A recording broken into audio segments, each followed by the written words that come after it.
Hey everyone, welcome to Step 1 Finance. Guys, if you could still help to grow my channel, if you're not a subscriber yet, I really appreciate it if you could do that. Guys, any comments, leave comments. And if you guys could give me a thumbs up, I'd appreciate it, and share my content if you think it's relevant for other people to watch. I am going to touch on fake wealth today. What is fake wealth? I'm going to get to it. On this channel all the time, I'm saying you got to educate yourself on money. And I'm going to really touch on that today in this video. Guys, the two videos of mine in the past, actually my whole channel is related to this stuff, but these two videos, I reposted this on Facebook the other day. This is money to hours. Basically, I'm giving you a little breakdown of some of the stuff that we purchase and how many hours of your work time it's taken to pay for that item. Just a different way of looking at things. And then in this video here, I talk about the rat race. That I read from Rich Dad Poor Dad, what the rat race is, and then I just elaborated on that a little bit of my thoughts on what the rat race is. And what I'm going to be talking about today is what the rat race is. So one of my biggest pet peeves is people that brag about their overtime. Okay. I work in a warehouse setting where there's a ton of overtime, and people that just constantly brag about their overtime. I see it everywhere. Social media, and I hear it in the warehouse setting all the time. I hear it nonstop at work, and I just and on the inside, I'm like, whatever, you guys, this is what I'm talking about, educating yourself with money. You just look at your life year after year after year. Have you done anything to progress forward in life with all the overtime that you're working? No, you haven't. Okay, and I used to be there. I used to work all that overtime, and I used to be what I just said.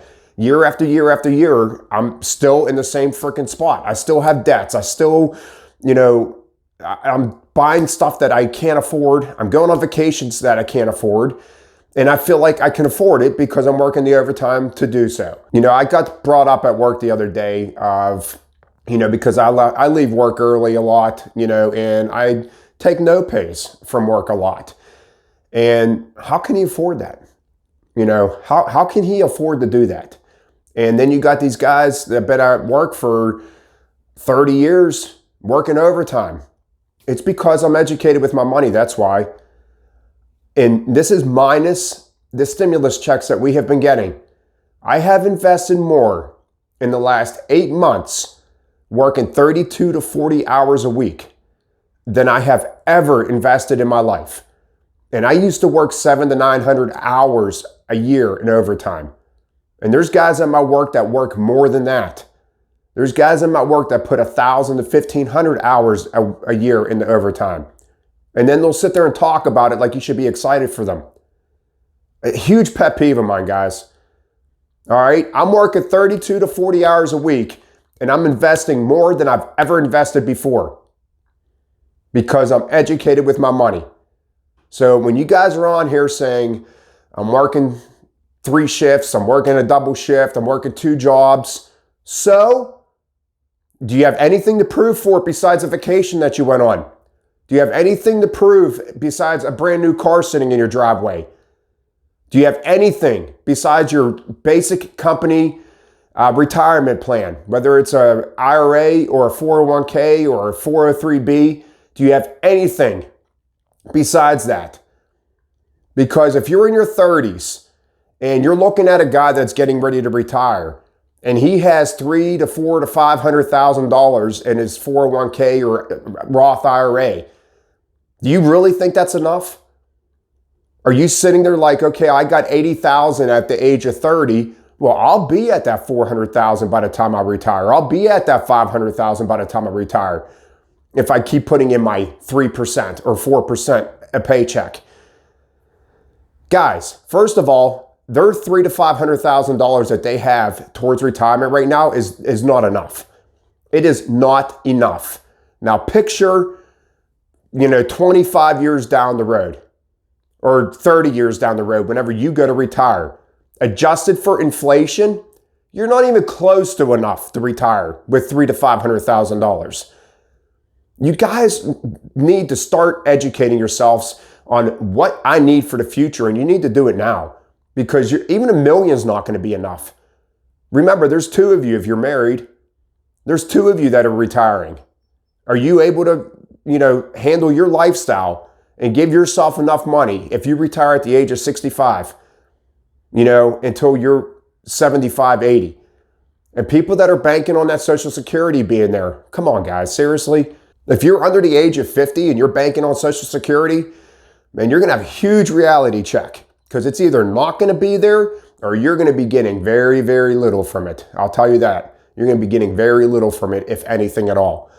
So, guys, if you're working the overtime and you are willing to work the hours, that's awesome. But as long as you're doing the right thing with that money, paying off your debts and investing. Because if you're not investing as much money as you possibly can, then you will never be able to retire in the future. You're going to be one of those people that at the age of 60, I got 5 years left to go. And then something happens at age 62. Oh, I guess I got to go to age 67 now. And then something happens at age 65. Well, I guess I got to go to age 70 now because I haven't invested for enough for the retirement. And now something keeps coming up and now I can't retire anymore. I thought that Social Security was going to give me $2,500 a month and it's only going to give me $1,800 a month or whatever it is. Okay. I'm just throwing out numbers. Something is going to happen where you were banking on something and it's not going to be there. So I'm telling you right now, if your mindset every single paycheck first is not to pay off your debts, okay? Get rid of those debts, everything but the mortgage, in my opinion. And then after that, like my checks now, the first thing in my mind is what am I putting towards investments? And then we will do stuff. Well, obviously shopping and, groceries and gas. And then I'm investing. I am investing. That is all that's on my mindset right now, is investing. And all of that it's on your mindset right now when you work that double shift is, oh, cool, we just put money away for vacation. Oh, cool, we're going to be able to pay for our bills this month because I just worked the overtime. Guys, I just want to get this off my chest. You keep working your overtime. But if you're not doing the right things with your overtime, you're in the rat race. Because year after year after year after year after year, you're going to be working all that overtime and you're going to have nothing to show for it in the end, which, you're just going to be working until you're 70, 75 years old. So that's what fake wealth is. Working overtime to buy things you can't afford. You guys got a lot of fake wealth out there. I'll tell you that right now. I got a 2007 Hummer paid off sitting in my driveway. It just passed 100,000 miles. I will drive that thing until I can't drive it no more. I got a 2015 Honda CR-V paid off sitting in the driveway. It's got maybe 40,000 miles on it. I think we'll have that car for probably another 10, 15 years. I crap you not. I will drive those things until they can't drive anymore. You guys could have your new car in your driveway every freaking 3 years because you want to lease and just have fake wealth. You could have your new phone every 2 years. I will keep my phone until it doesn't work anymore. Guys, wake up. That's all I got to say for today. I'll see you guys next time.